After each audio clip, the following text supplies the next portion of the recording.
Hey guys, it's John back here with another update on my CSX S&NA North Division to Nature Scale, and today's update number 2. I know it's been a while, and today I'm just doing an acquisitions update, and I'm actually going to be using a camera for once instead of editing it just with pictures on the computer. So sorry about the shaky video. I'm actually using my iPhone because I don't have a very good camera. So let's get started. The first thing I'm going to start with is locomotives. First locomotive that I have here is an Atlas Silver Series S&N SD35. It's just regular DC right now. I got to put a DCC decoder in it. It's a fairly nice locomotive. It's been weathered. I might add a little more weathering to it. The second one is my favorite. This is a Intermountain, the newest run of these CSX ES44AH with lock sound and DCC, of course. And the third locomotive is an Atlas Silver Series Conrail C40-8, just with regular DC right now. Still got to put a decoder in it. My favorite thing about it is this little chain down here. If I can get it on camera. It actually is a real chain. You can see it right there. Just put this back over here on the desk. Okay, we'll move on to the next little bit of cars here. Starting with the smallest one. The smallest one is this custom painted Atlanta and St. Andrews bay window caboose. It's an unfinished kit because when I received the kit, it was missing a lot of detail parts in the kit, as you can probably see all the little holes in it there. I can get it to focus. And the end hand railings and all that good stuff. But I'm gonna get another cheapy kit and get the steal the decal parts from that and get it all finished up. It should be a nice car. The next car is another Atlanta and St. Andrews Bay car. This is a 40-foot single-door boxcar. Also custom painted. Although whoever painted it didn't do such a hot job on the decals, though. As you can kind of see, they're not actually set into the plastic. You can really see it on the next car. But this is a nice car. It's a Athearn blue box, just like the caboose. This next car is a blue box, 50-foot box car, another Atlanta and St. Andrews Bay car. I'm going to try to hold this as steady as I can. You can really see the decals on this one, though, especially where it says the Bay line. And they're very, very delicate decals. If you touch it with anything, it'll scrape it off. So it's going to be a very... You won't be able to touch it very much. That's all I can really say. These next cars are all modernized, lifelike proto cars. All three of them are Evans, the all-door box cars. This first one is an LUNX Lignum car. Second one is Bennett Lumber. Just do that real quick. And the third one is to go with my Walthers one. It's a white and red and black variation of the Canadian Forest Products Camphor Lumber car. The next box cars will be the 60-foot PS Auto Parts box cars back there. The top one is a Chicago Northwestern car. And the second one down here is an Atlas car. This is a DT9 double-door 60-foot box car for auto parts. And this third one right here with the yellow door is another DT9 single-door 60-foot PS box car. I think it and the C&W ones are made by Walthers, but I'm not sure. The next one is probably my favorite of the cars. It's a Genesis 60-foot PS auto parts car. Excuse me. It's a Louisville and Nashville. I actually have the black version of this car, so the blue one is a nice one to pair up with it. And I actually got it with the SD35 back here. And moving on to the biggest box car. I don't know why, but I just really like 86-foot box cars, and I just started collecting them recently. But since I've been able to find some at a decent price. I've been picking them up. So first one, all these are out there in blue box, by the way, except that one, the purple one for sure. The first one is a Rock Island one. The second one is a Wabash, and the third one is a Western Pacific car. Fourth one is a Detroit and Toledo Shoreline car. I really like this one. The next 5 are 4 variations of the DT&I cars. This first one is a brown DT&I car. The second one is that purple pinkish one. The third one is a baby blue one. Once again, I'm sorry for the shaky video.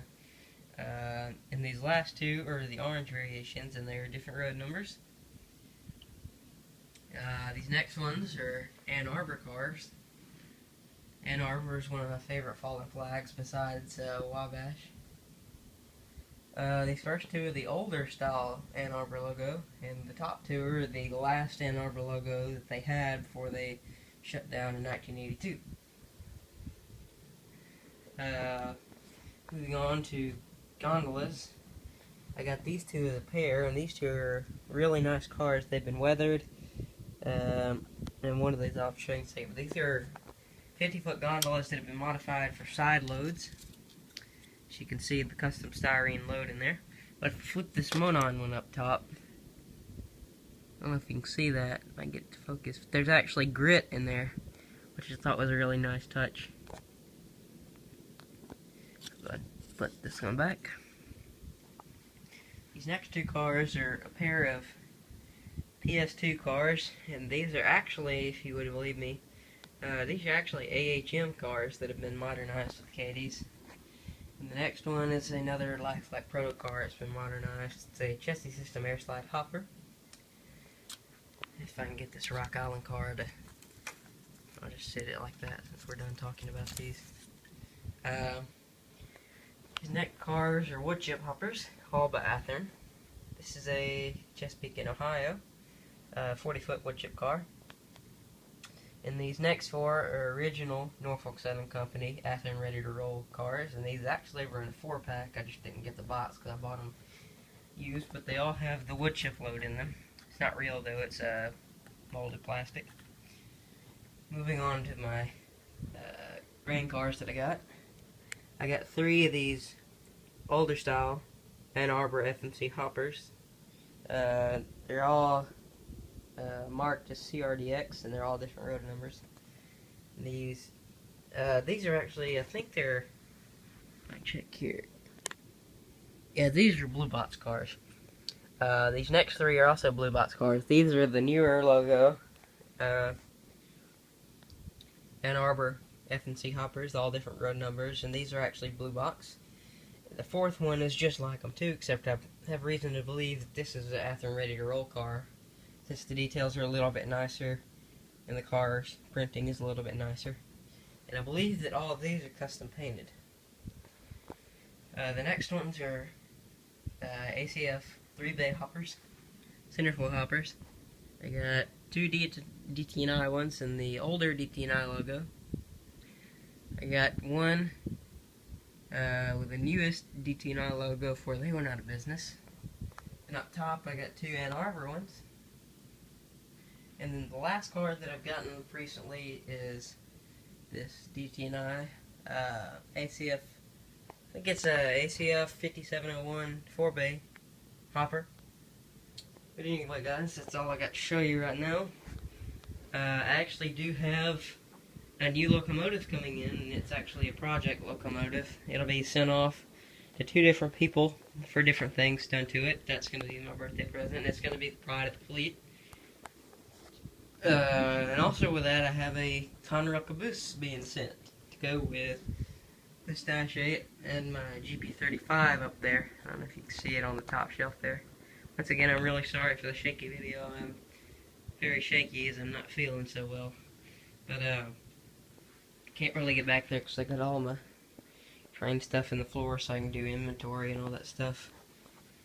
But acquisition wise, I've also gotten, I'm not going to say his name just out of respect, but well, I wouldn't say respect, but well, maybe respect. you'll know what I mean. But an older gentleman from my club actually gave me half the pile right here. Half the pile. These are all full boxes with cars in them. And then he also gave me this whole bag of intermodal stuff, intermodal cars in there. But you can see that train in my Coosa Valley Train Show video. And then the last thing he gave me was all these brand new Walthers kits. And that Lifelike kit there. And I'll definitely put these to use up there somewhere back there. And anyway, this is also just my shelf where I keep my locomotives. And I don't know if you can see the buildings right there. And then the trailer back there. And those trailers down there. He actually gave me all of that too, except the silver trailer. I bought that myself. But anyways, guys, that's pretty much it. I do have some money put up now to where I can get electricity in the building now for the layout, and I'm actually going to get the first out of 2 air conditioning units to go in there to cool the layout for guests and to keep the track and the whole room constant temperature, so I don't have any contraction and expansion in my track. But anyways, this video is getting pretty long. But anyway, guys, I'll just give you an overall shot real quick of all the things that I've gotten recently, and I know that's a lot, but I got it for a good deal. So until next time, guys, I'm John, and I'll talk to you later.